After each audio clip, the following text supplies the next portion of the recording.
UI UX Python నేర్చుకోండి, లక్షలు సంపాదించండి. Join Quality Thought. Hi, welcome to my show. ఈరోజు మనతో ఉన్న గెస్ట్ శ్రవంతి రవికిషోర్ గారు. ఇంత సింపుల్గా ఎందుకు చెప్పానంటే ఆయనకు కానీ ఆయన సినిమాలకు కానీ అసలు పరిచయ వాక్యాలు అవసరం లేదు. అంటే ఆయన సినిమాలు ఎలాంటివంటే తొలి ప్రేమలో పరిచయం అయ్యే ఒక ఆడపిల్ల లాంటివన్నమాట. ఆ ఆడపిల్లని మర్చిపోలేము, ఆయన చేసిన సినిమాలని మర్చిపోలేము. ఎప్పుడైనా ఒకసారి మళ్ళీ మళ్ళీ వాటిని చూసుకొని ఆ జ్ఞాపకాలను నెమరు వేసుకుంటూనే ఉంటాము. ఈ నేపథ్యంలో ఆయన నిర్మాతగా తీసిన నువ్వు నాకు నచ్చేవు సినిమా ఇప్పుడు 25 ఏళ్ళ తర్వాత రిలీజ్ కాబోతుంది. దానితో పాటు ఆయన సినీ జర్నీ చాలా పెద్దది. ఈరోజు మనతో శ్రవంతి రవికిషోర్ గారు ఉన్నారు. ఆయన అడిగి అన్ని విషయాలు తెలుసుకుందాం. హాయ్ సార్, నమస్తే. నమస్తే అండి. మీకు ఐడ్రీమ్ ప్రేక్షకులకి అందరికీ నూతన సంవత్సర శుభాకాంక్షలు అండి. Sir, thank you very much sir. Same to you. And first of all, మీలాంటి ఒక నిర్మాత ఎదురుగా అంటే తెలుగు సినిమాలో కథకి ఒక గౌరవాన్ని తీసుకొచ్చిన నిర్మాత మీరు. అలాంటి నిర్మాత ఎదురుగా కూర్చొని ఈ షో చేయడం కానీ ఇది నాకు మీరు నా సంస్థ ఇచ్చిన గౌరవంగా భావిస్తున్నాను. Thank you very much sir. ఎంతమంది ప్రేక్షకులు నన్ను పరిచయం చేయటం అది కూడా నా గౌరవంగానే నేను పరిగణిస్తానండి. Thank you for introducing me to your iDream audience. Sir, thank you sir. First of all, నువ్వు నాకు నచ్చే సినిమా గురించి మాట్లాడుకునే ముందుగా మీ బ్యానర్ శ్రవంతి, మల్లాది వెంకటకృష్ణ గారి నవల పేరు అది శ్రవంతి అనే. మల్లాది వెంకటకృష్ణమూర్తి గారు ఆయన నవలని మీరు బ్యానర్ నేమ్గా పెట్టుకున్నారు. ఎందుకు, కారణం ఏంటి? నాకు ఆ నవల చదివినప్పుడు ఆ క్యారెక్టర్ స్రవంతి అనేది ఆ నవల్లో ఒక మెయిన్ క్యారెక్టర్ అండి. ద వే మల్లాది గారు moulded that character, I really loved it అండి. సో చాలా కాలం అట్లా గుర్తుండిపోయింది. బ్యానర్ నేమ్ ఏం పెడదాం అనుకుని చెన్నై వెళ్ళి ఆలోచిస్తున్నప్పుడు సింధూరా అని ఒక ఐడియా వచ్చింది. తర్వాత స్రవంతి. మేము 2-3 స్నేహితులను కలిసి సినిమాలు చేద్దామని అప్పుడు చెన్నై వెళ్ళాం. సాయిబాబు గారిని, తమ్ముడు సత్యం అని. సో రకరకాలుగా అనుకుంటున్నప్పుడు నాకు ఎక్కువ స్రవంతి అనేది బాగుంటుందేమో అని అనిపించి ఈ రిఫరెన్స్తో తర్వాత మల్లాది గారు నేను కలిసి జయత్రయాత్ర అప్పుడు కొన్ని రోజులు ట్రావెల్ చేశాను. నాగార్జున గారి movie. So we became good friends that time. తర్వాత ఇంకెవరి జీవితాలు అలా అనుకోండి. యాక్చువల్గా నాకు చిన్నప్పుడు మీరు తెలియదు సార్, చాలా చిన్న వయసులో మీది, బట్ మీ బ్యానర్ తెలుసు, శ్రవంతి మూవీస్ అని చెప్పేసి. నాకు మీ బ్యానర్ పేరైనప్పుడల్లా కూడా మన ఆ పుస్తకం పైన అమ్మాయి కళ్ళు క్లోజ్ షాట్ పెట్టి ఒక బొట్టు పెట్టుకొని ఉంటుంది, శ్రవంతి బుక్ నావల్ మీద అట్ట పైన.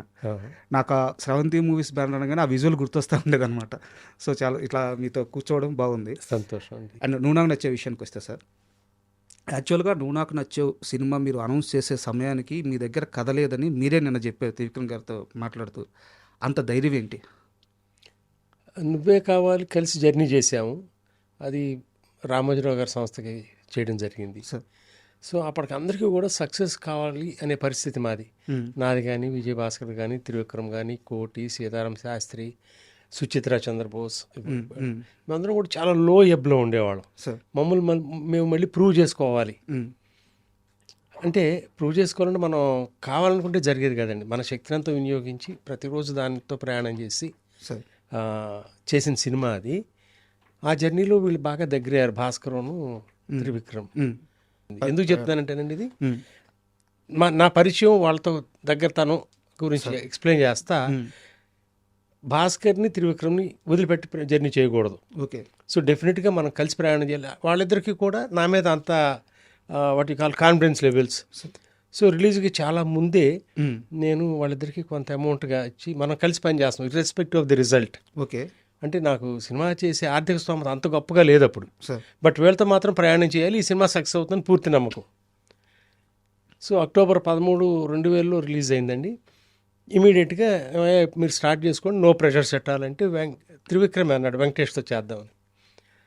మీకు ఎవరితో కావాలంటే వాళ్ళతో చేయండి, నాకు అభ్యంతరం లేదు, I'm always there to support you, but don't take the pressure. Okay. అని అంటే వాళ్ళు ఇట్లా వర్క్ స్టార్ట్ చేస్తా. త్రివిక్రమ్ గారు చెప్పినట్టుగా ఒక 30 days ఏమీ ఇంకా కదలలేదు, 15 రోజులు మొత్తం అయిపోయిందన్నారు స్క్రిప్ట్. ఓకే. అంత వేగంగా జరిగింది అది. సో అది అయిన తర్వాత వెంకటేష్ గారికి చెప్పటం, ఇమీడియట్గా మనం చేస్తున్నాం కిషోర్ అని చెప్పటం, అట్లా వేగంగా జరిగిపోయినాయి సార్. అంటే యాక్చువల్గా మీరు ఈ సినిమాకి ముందు అంటే నువ్వే కావాలి ముందు కానీ, నువ్వు నాకు నచ్చే ముందు కానీ అంత ఫైనాన్షియల్గా స్ట్రాంగ్గా లేను అని చెప్పి మీరు చెప్పారు సార్. బట్ నా డౌట్ ఏంటంటే 90s ఎండింగ్లో మీరు, అంటే ఆ 90s మిడిల్ నుంచి ఎండింగ్ వరకు ఈవీవి గారితో చాలా సినిమాలు చేస్తూ వచ్చారు. మీరు ప్రజెంటర్గా ఉన్నారు కానీ, బట్ అవి మీ సినిమాలే కదా. కృష్ణారెడ్డి గారితో బ్యాక్ టు బ్యాక్ 3 సినిమాలు తీశాను. మావ చిగురు, ఎగిరే పవర్మ, అవును. మనసులో మాట. పిల్ల నచ్చింది. ఇన్ బిట్వీన్ గిల్లి కజ్జాలు చేశాను. ఈ 4 అయిన తర్వాత పిల్ల నచ్చింది అనే సినిమా ఈవి గారితో చేశాను. ఈ ప్రాసెస్లో ఏం జరిగిందంటే అండి, మనసులో మాటకి అనుకున్న దానికంటే ఎక్కువ ఖర్చు పెట్టాం. నేను ఎవరిని బ్లేమ్ చేయను, నేనే ఖర్చు పెడతా. I don't give blame any one. ఎందుకంటే నచ్చింది సినిమా, డెఫినెట్గా ఆడుతుందని నమ్మకం. ఆడకపోయినా ఆ సినిమా ఆ కథకి ఎంత డిమాండ్ చేస్తుందో అంత ఖర్చు పెట్టాలి, నమ్మాను.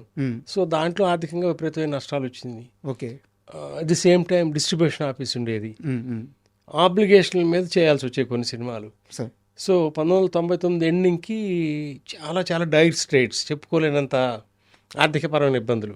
ఓకే అని అనుకుంటానే ఈ కథను తీసుకెళ్ళి ఆయనకి, ఇది సర్కమ్స్టాన్సెస్ అంటే ఇమీడియట్గా నీకు నమ్మకం ఉంటే చేసే కిషోర్. ఓకే. నేను త్రివిక్రమే ఉన్నాము. సో ఆ విధంగా ఈ ప్రయాణం స్టార్ట్ అయింది. సో త్రివిక్రమ్ అంటే ఆ బాండేజ్ కానీ, విజయభాస్కర్ కానీ. విజయభాస్కర్తో ప్రయాణం ఎట్లా అంటే అండి,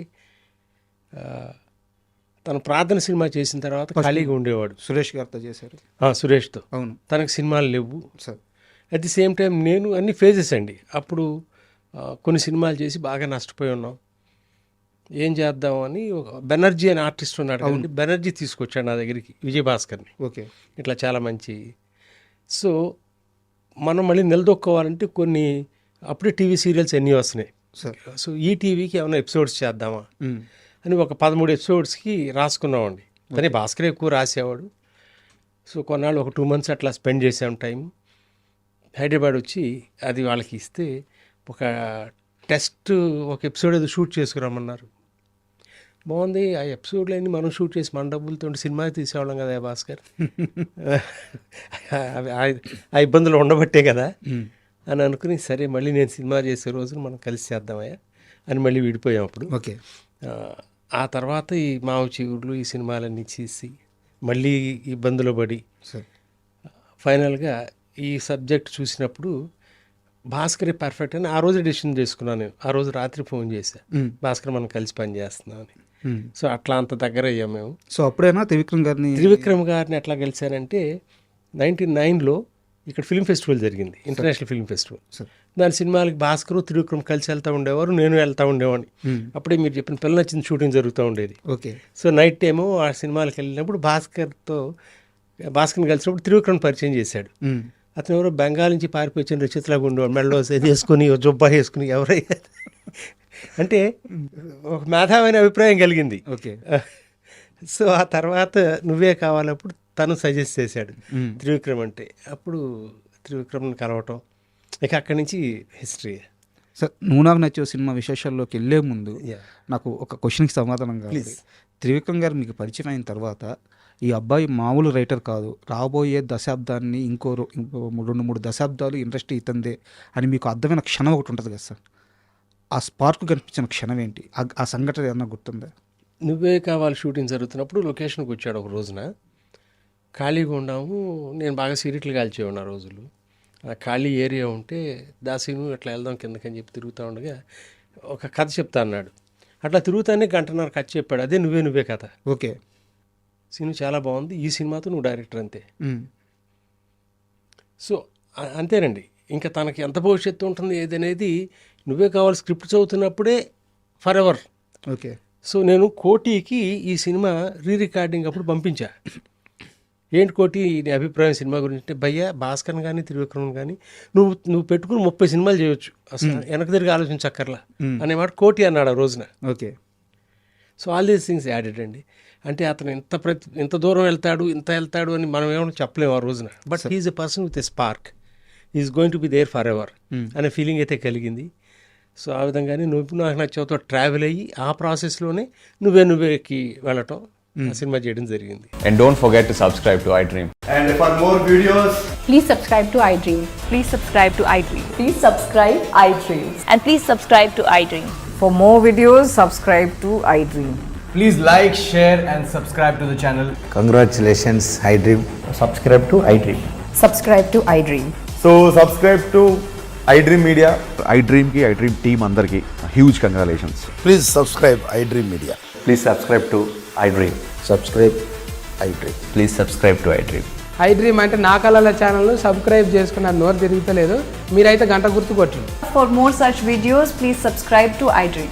Subscribe to iDream. Please subscribe to iDream. Please subscribe iDream Media. Please do subscribe to iDream. Please subscribe to iDream Media. For best entertainment and information, please subscribe iDream.